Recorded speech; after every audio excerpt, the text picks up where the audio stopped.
Hello everyone, and welcome to my channel. This video you're about to watch, along with all the ones to follow, will be focused on explaining how various TV shows, games, movies, and books exemplify different aspects of storytelling and how we can incorporate the lessons these IPs teach into our own personal works. Now, while I could go on explaining the format of these videos, I think it would be more instructive to show you what this channel is about throughout this video instead of telling you what it's about in this introduction. With that said, let's dive right in. In my previous videos, I have gone over how to introduce your world, your protagonist, and your deuteragonist, and now it's finally time to discuss how to introduce your supporting cast by studying how One Piece introduces the Straw Hat Pirates. Now, words cannot really express how much I enjoy One Piece, but I'm hoping that this video does a fair job demonstrating my adoration for the IP. My fandom started back in the late 2000s when I spent a summer trying to find some new anime to sink my teeth into and finding One Piece. I can't exactly say how or when I came across One Piece for the first time, but what I can say is that experiencing that story has undeniably changed my life for the better, and I will always be thankful to it for that. While One Piece is a vast story that contains elements and tropes for almost any kind of viewer, what has really resonated with me personally over the years are the Straw Hats themselves. Every single one of them are unique in so many ways, from appearance to personality traits to what they bring to the crew, but the one thing they all have in common is their loyalty and belief in each other and their captain, Monkey D. Luffy.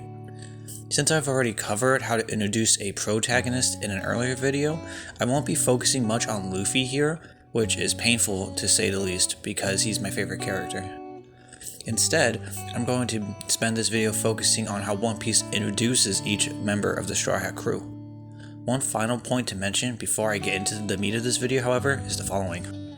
I will not be covering their introductions on a beat-by-beat basis, since doing so would cause this video to be easily over an hour long due to how most of their introductions are directly tied to the plots of entire story arcs. Instead, I'm going to be looking at all the different ways the mangaka Ichiro Oda introduced them in a general sense.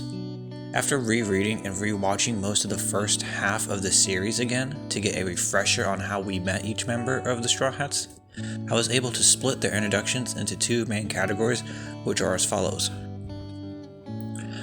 Join crew at the end of the arc they are introduced in, and join crew in an arc after the one they are introduced in.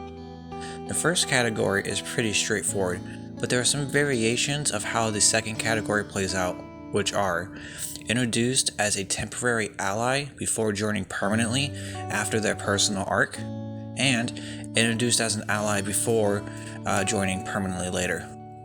The difference between these two subcategories is that the latter joins at the end of an arc that does not revolve around their personal issues.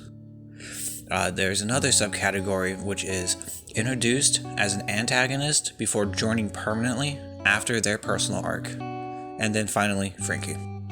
If you're wondering why I listed that last subcategory as Franky, then just wait a few minutes and I'll tell you.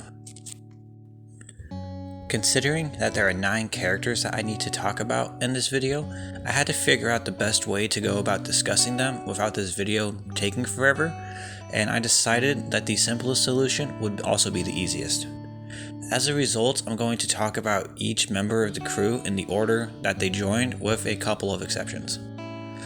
This is also convenient because 4 of the first 5 members joined the crew in the exact same way. Zoro, Usopp, Sanji, and Nami all join the crew before they leave the East Blue, and Chopper is the first member to join after they enter the Grand Line. Of these 5, Nami is the only one not to join the crew in the arc she is introduced in. During one of Luffy's and Colby's interactions on Alvida's ship, we learned that Luffy's main goal in regards to the first island they reach is finding his first crew member, who just so happens to be Zoro.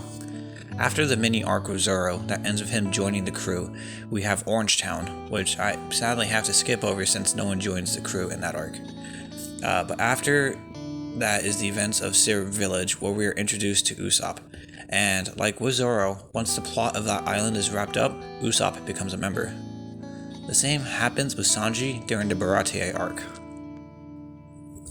Now, As I'm sure you've noticed, Nami has been present in all of the clips I've been showing so far. And if you're wondering why I haven't mentioned her yet when she's been present from the beginning, it's because even though she was the second Straw Hat to join after Orangetown, she outwardly denies her membership before leaving until Arlong Park concludes.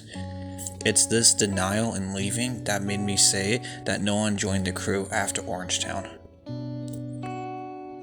A quick side note here that I feel I'm going to have to mention is that I understand the nuance of her character at this point in the story. She was denying her membership not because she didn't want to be a Straw Hat, but because she was trying to protect the crew from Arlong and protect herself by keeping herself from getting close to them. However, even though Luffy outwardly embraced her as a crewmate and she internally accepted it, we don't see her fully embrace her membership until after Arlong is defeated. This, to me at least, makes her joining, leaving, and rejoining different than Usopp's because he outwardly embraced being a Straw Hat from the moment he stepped foot onto the Going Merry. Anyway, the main reason I brought Nami up separately from the others I've mentioned so far is that she is the first member of the second category I mentioned earlier. Nami's arc takes place in the Arlong Park arc, and her character was the first time that Oda deviated from his one island, one crew member pacing of early One Piece. Also, as another quick side note, this was the arc that finally won me over. Everyone who has witnessed Nami asking Luffy for help already knows why. And for those who don't, I strongly recommend you trying One Piece until you get to this moment. Anyway, Nami's path to joining the crew sees her meeting Luffy and acting as his ally for the first few arcs before seemingly betraying him during the Baratie arc, before finally joining him after her personal issues are resolved at the end of the Arlong Park arc. At first, I did not think much of this choice, but after rewatching One Piece after writing my 2 books, I've come to realize how important this change in recruitment was. While fine in small doses or when done in isolation, the way Zoro, Sanji, and Usopp all joined the crew is fine. But when done back to back to back, the formula was getting pretty stale by the end of Baratie, and if Nami's arc in the East Blue didn't pan out the way it did, I'm not sure I would have continued my rewatching any further.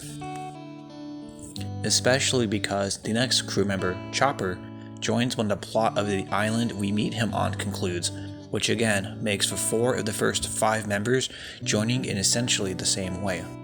Now, do not misunderstand me and think that I'm saying how Nami joined was the superior way to introduce a member of your supporting cast, because I'm not. If 4 of the first 5 members joined in the roundabout manner she did, I would be saying the same thing about the way she joined. The next Straw Hat to join the crew after Chopper is Nico Robin, and much like with Nami, she has a roundabout way of joining the crew. Robin is an acting member of the first real group of antagonists the Straw Hats meet in the Grand Line, the Baroque Works. Once Luffy delivers the smackdown to Crocodile and liberates Alabasta, the crew leaves the rebuilding kingdom, and a short time later they encounter Robin again, who, after some discussion, joins the crew. While at the time of her joining, this seemed like a permanent addition to the crew, it turned out to be temporary due to the events of Water 7, where Robin gets captured by CP9. Then, finally after going to Enies Lobby and having one of the greatest arcs in manga and anime history, the crew rescues her and she rejoins the crew for good. Overall, I think that Robin's introduction and path to joining the crew is probably the most effective one used overall, because we got the twists and turns we got with Nami's path, but with the additional wrinkle of Robin being allied with the antagonist when we first meet her. Those subtle differences stay true to the conventions laid out by Oda, while also allowing her character to stand out, which is what you want when it comes to introducing your supporting cast. Now, going back to my mention of Water 7, this is where we meet the next member of the Straw Hats, Franky. Earlier, I listed Franky as his own category because his path to joining the crew might be the most unique. We meet him in Water 7, and as the arc goes on, it's looking like he's going to be an official member before long. However, before the arc concludes, Robin's abduction takes place, and the rest of the arc is put on hold while Luffy goes off and has an entirely new arc. Then, when all of the CP9 business is concluded, the Straw Hats return and the Water 7 arc finishes, and then Franky finally joins the crew. To me, the interesting thing about this process is how Franky kind of fits into both of the main categories I listed at the start of the video. He is recruited on the island we first meet him on, but the 2 trips to Water 7 are known as the Water 7 arc and the Return to Water 7 arc. So, in that way, he is recruited when the story of the island he is met on finishes, but is also recruited in an arc after the one we officially meet him on. This example with Franky just goes to demonstrate why I think studying how the Straw Hats formed when it comes to introducing your own supporting cast is valuable. Just like with Robin, the way Franky joins follows, subverts, and deviates from the ways the others joined in a way that makes him stand out. Brook is the next Straw Hat we meet, and his recruitment is a simple one as he joins when the plot where we first meet him resolves. Earlier, I mentioned how the one island, one member formula was getting stale by the end of East Blue, but here, it is actually a bit refreshing. Now, before anyone says anything, no, I do not mean refreshing in terms of what actually happens at Thriller Bark, but refreshing in terms of how Oda once again changed up how the next Straw Hat would join the crew. We've already gone over how Robin and Franky joined, so the simplistic nature of how Brook joined felt like One Piece was going back to its roots without it really feeling all that cliche. And with all of that said, that finally brings us to the most recent Straw Hat as of Wano, Jinbei. Luffy first met this absolute champion during his time at Impel Down, and he joined the crew after the events of Whole Cake Island. In a way, you could say that his recruitment was very similar to Nami's in terms of how they both joined after the arc we first met them in, but to me there were 3 differences between them. The first is that Whole Cake Island was not centered around Jinbei the way Arlong Park was centered around Nami. The second is that Nami sailed with Luffy, Zoro, and Usopp before she ditched them during Baratie, while Jinbei didn't sail with them until after their escape from Whole Cake Island. The third is that he is the only member to officially join the crew without physically being with the crew after the joining, because he doesn't really team up with them and start sailing with them permanently until after they leave Wano. All in all, my goal with this video so far has been to demonstrate how adding variety to how your supporting cast joins your main character can keep your narrative from feeling stale and formulaic, while also giving those characters chances to shine on their own. Before I wrap up this video, I want to point out that you don't need to have the introductions of your supporting cast span the lengths of entire arcs or sagas like Oda did with the Straw Hats. What matters is that each supporting character is unique and memorable enough to leave a lasting impression on your audience without causing them to lose interest in your narrative. Alright, so with all of that said, I think I've covered everything I wanted to, so I think it's time to move on to the outro. If you made it all the way to the end of the video, then I want to say thank you for your time, and I hope you enjoyed my content. If you did, then please consider leaving a like, a comment telling me what you thought of the video, and subscribing to my channel for more videos like this every 2 weeks. If you want to see how I incorporate the ideas I talked about today into my own personal works, then check out my Kindle Vella page in the description below. If you visit that page, you'll find the episodes of my manuscript that I've published so far, and any support you give me over there will go a long way towards helping me achieve my dream of becoming a traditionally published author. I also have a Twitter and a Discord server, so if you're a writer looking to network with other writers, or if you just enjoy my content, then feel free to give me a follow and join the server. Links for all my social media platforms will be in the description below.